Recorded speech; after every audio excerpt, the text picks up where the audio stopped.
again here Independence Day weekend from Daytona International Speedway.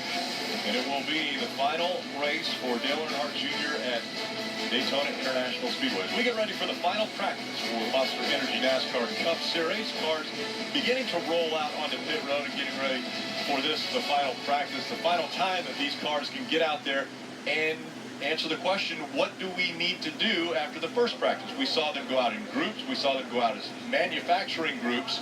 Will we see cars make their way out there, and what will they do? Oh, we'll certainly see some cars. I don't think we're going to see every car. Teams have a decision to make. Is it worth running? Are you going to learn something versus risking being in a wreck? So that's really all the teams are asking themselves.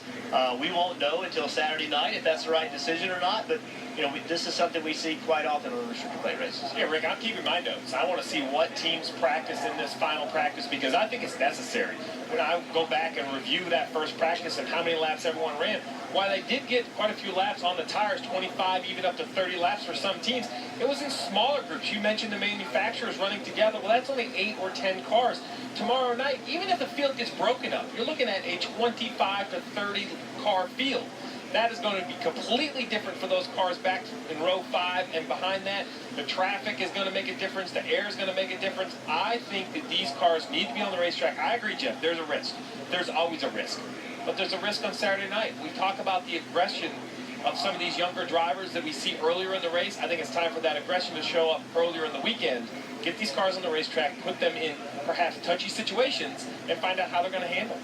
Marty Snyder is right there, down in the garage, talking to all the teams to find out what they will do in this practice session. Marty? Did a very informal survey, Rick. I would say about half the teams actually are going to go out, a little bit more than we thought. Kyle Busch, fastest in that first practice session. He will not go out. Brad Keselowski will not go out. But a lot of the Hendrick cars are going to go out. You see Chase Elliott's going to go out. Jimmy Johnson's going to go out.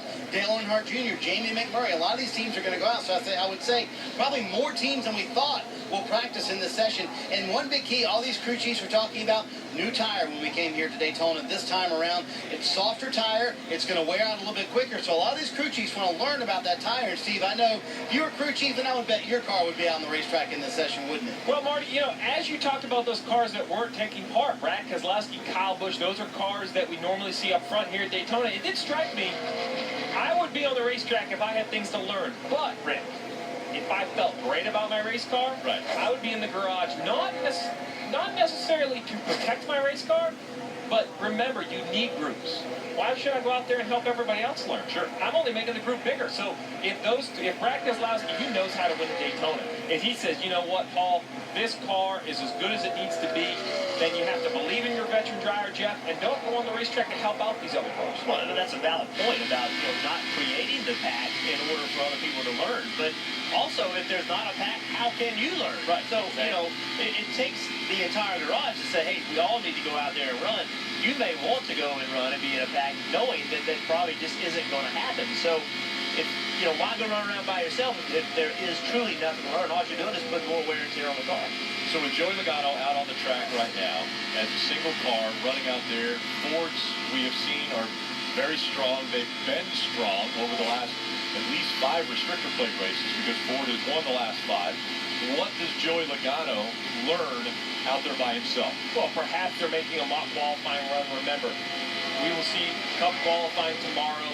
It's single car qualifying. It's not group qualifying. These cars will go out one at a time, but it is only one-time lap, not the historic 2-time laps we used to see here at the speedways in years past. So one-time lap, there's still 2 rounds. So you still have to advance. The top 12 will have to go out and run again. And while starting at the front is not a guarantee for success at Daytona, you and I have talked about it, and I would assume Joey Logano is on a qualifying run. You heard him shut the engine off after 1 lap. So what do they need? Well, why would you run a qualifying run? How much grill tape can you run? What kind of temperatures?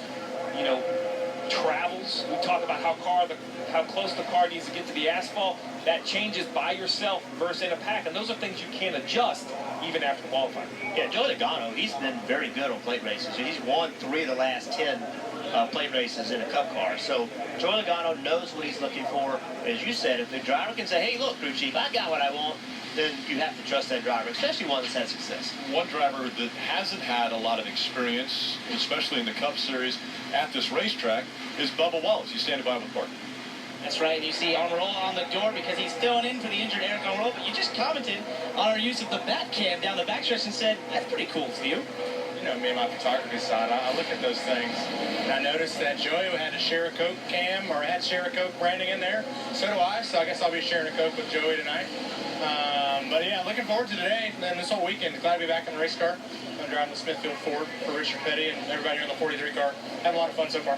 Definitely, and you actually got to do some drafting practice in the first practice. I remember my first experience in a Cup car. It was a bit of a shock of how much speed you carry around here. What did you experience your first time out there in a pack? Yeah, I just getting used to everything again.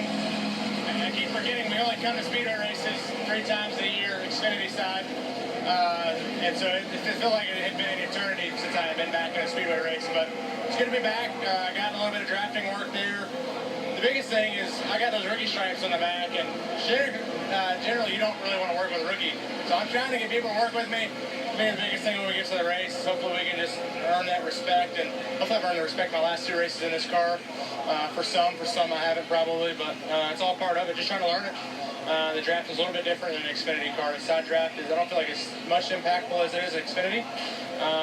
But just talking with Eric and talking with Dale, some things I need to work on for sure. And you mentioned talking to Eric. That was going to be my next question is, what were you able to talk about? What advice was he able to give you to kind of be prepared for this Cup car? He's been very successful on the super speedways in these cars. Yeah, well, first I didn't even know. I seen he was on the itinerary to be here, and then he just shows up here in the garage. So it's good to see him back here at the racetrack. It's his second race back. I see he was at Sonoma, so it's good to have him back. But he was just telling me some things to look out for, like getting loose into one. It's a little bit of characteristics of this track. Make sure we're not on too tight of a balanced side. But really just kind of take it all in stride and focus on what we need to do. So just trying to keep these guys running good. They've had 2 4th-place finishes this Speedway year. So trying to add another one, if not better. Bubba Wallace will make his first start at Daytona in the Cup Series, guys. A little intimidation, but trying to go out there and get a great finish. And we're all excited to hear that Eric Almirola has been able to get back to the track. He was in Sonoma last week. It was this accident that has taken him out of the car for the past few weeks. That contact there when he was in the 43. The back issue for him has sidelined him for now. Well, I was going to say, I think this accident just proves one more time, Jeff, that watching and looks tell you nothing about the severity of an accident. There's no guarantees, because you saw Danica Patrick take that hard hit to the outside wall. She looked like she had the biggest impact. Eric comes in there, the car gets a little airborne and lands. That just proves every accident has a huge amount of danger in it, and you just can never guarantee how a driver's going to react, perhaps inside the belt or inside the cockpit in a hit like that. And we see Darrell Wallace Jr., Bubba Wallace, getting ready to climb into the 43 and take laps here at Daytona.